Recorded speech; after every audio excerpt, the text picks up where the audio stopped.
Hello, and welcome back to the fourth portfolio update. Today, I want to highlight one of my stocks.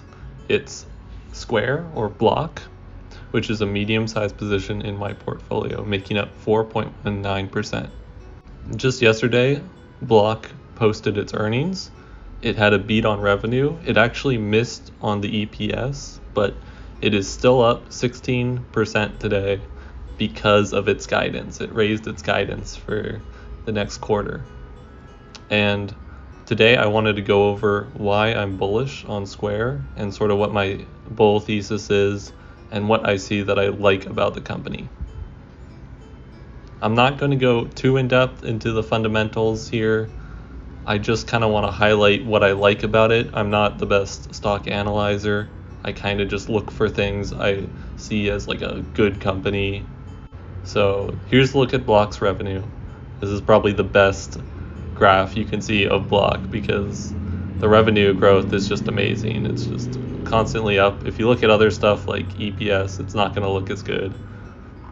This company struggles to kind of post positive free cash flow, but it is somewhat trending in the right direction, and I'm kind of okay with it not producing a ton of free cash flow because it's kind of in the growth stage, and that's also demonstrated if you look at the shares outstanding are also just going up. It's kind of a company that's growing to scale, and then hopefully once it gets fully established, they'll be able to buy back shares and kind of pump up the free cash flow. But right now it's a growth company and it's in the early growth stages, so it's not creating a crazy amount of net income or anything. And the main thing that we're looking to grow is the revenue. And that is obviously doing really well. Here's a look at the reason why Square is up, and this is the increase from 8.55 billion projected to 8.65 billion in profit, and the EBITDA, which is up about 0.2 billion from 2.4 billion estimated to 2.65 billion estimated. And that's why the shares are up so much, is the guidance. And that is really what's important for these sorts of growth companies, is posting good guidance, because people are kind of focused on the future when it comes to a growth company. They're constantly being judged on how fast they're growing and what their future looks like. And if it looks bad, it's gonna plummet the share price. But if they show that they're improving in the future and their estimates go up, that's what's gonna increase the stock price. And that's why Square is up so much today, is because people are more future looking when it comes to these sorts of growth stocks. Also, just looking at the forward PE, I thought this is also just pretty attractive to me. It's only at a 23.17 forward PE, which compared to the S&P 500 is about in line with the average S&P 500 company, which is kind of cool because I'm pretty sure it's growing faster than most companies in the S&P 500. Now, it probably does come with some risks, like it might not be as consistent as all the companies in the S&P 500, but I just feel like at this forward PE matching the rest of the S&P 500, it's just a question of, do I think it can outperform the average company in the S&P 500? And for me, the answer is yes. I think that it's going to grow a lot faster and do better in the future than most S&P 500 companies. So this is kind of my bull thesis on Square. If you've ever seen one of these are basically just credit card scanners, mainly used for small businesses. I see these a lot.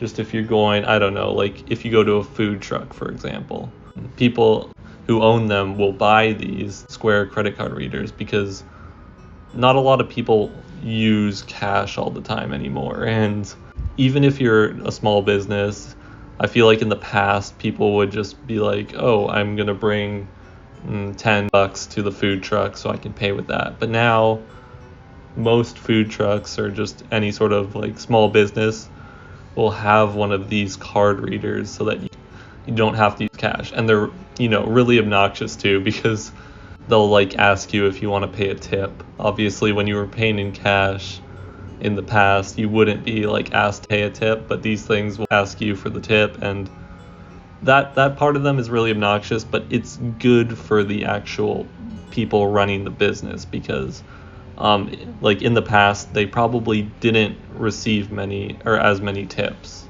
Like they might have had a tip jar where people could put cash, but I feel like now that people see this pop up saying, oh, do you want to pay like a 10, 20, 25% tip?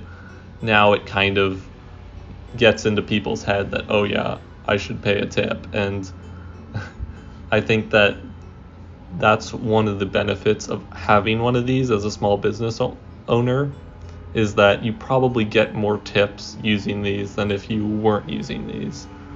And also, obviously, it's just kind of a necessary thing going forward as people move away from cash. And like a lot of people probably won't bring around cash as much. And if you're a food truck or a small business that doesn't have one of these, people are just going to be like, oh, sorry, I don't have any cash. I guess I can't buy from you. And they'll probably go to the next small business or food truck over and spend money there at one of the ones that have these sorts of card readers.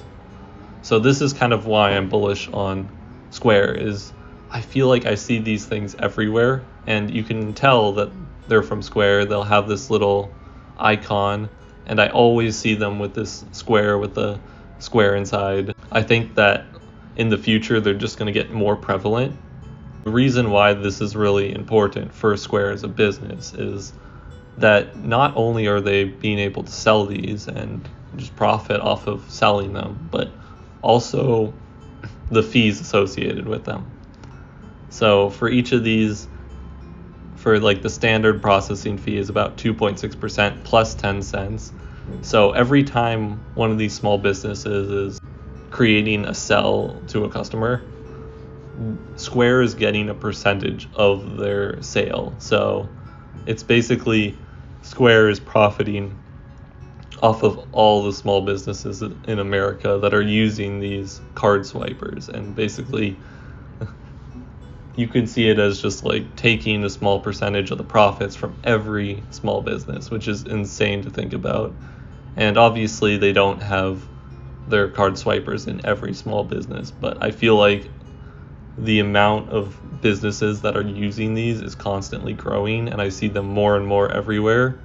And I think in the future they'll be even more important as people move away from cash and more small businesses adopt these. And obviously there could be competitors, but these are the only ones I see, and I feel like they're the most common, and Square definitely has the majority of the market share in this card reader market.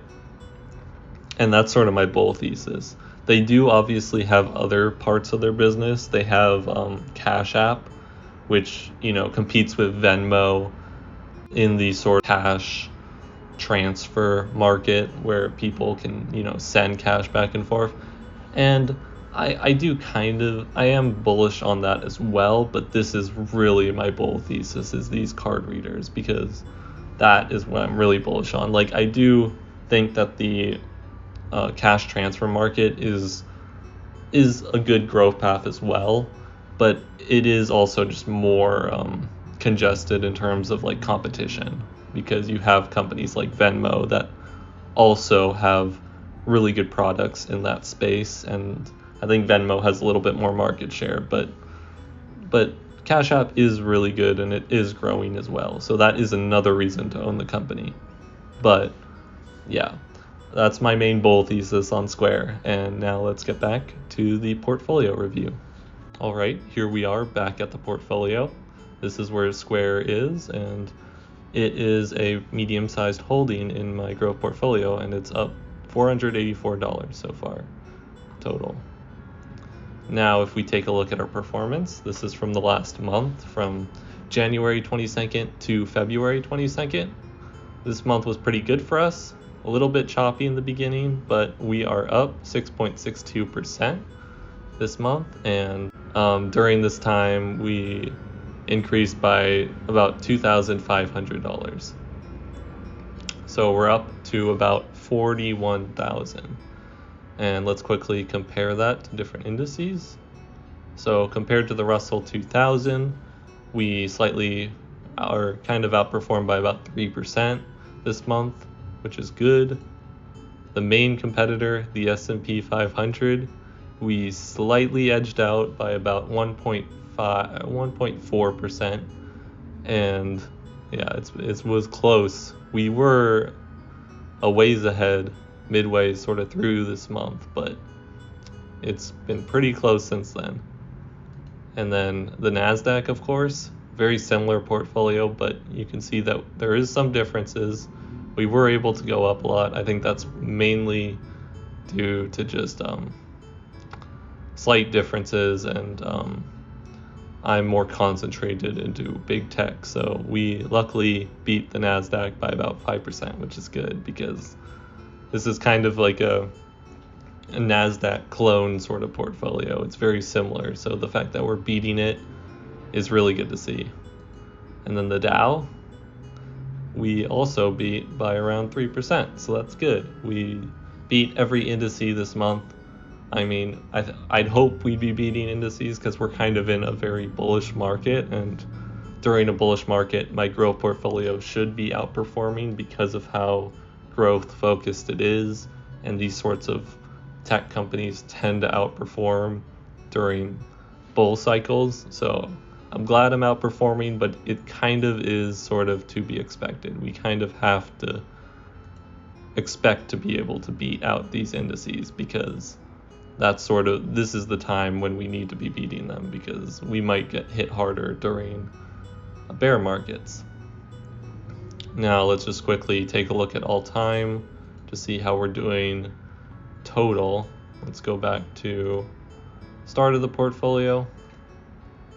This is the max. We started investing at a pretty good time in this portfolio when stocks were down. As you can see, it did go down at first, but we continued to buy in, and this has sort of been the bull market. You can see how much it raced up from being down like 17.9% to now it's up about 68.92%, and this is over about 2 years. So you can see the annualized is kind of insane. 34.86% rate of return annualized, which is obviously that's during only about 2 years. So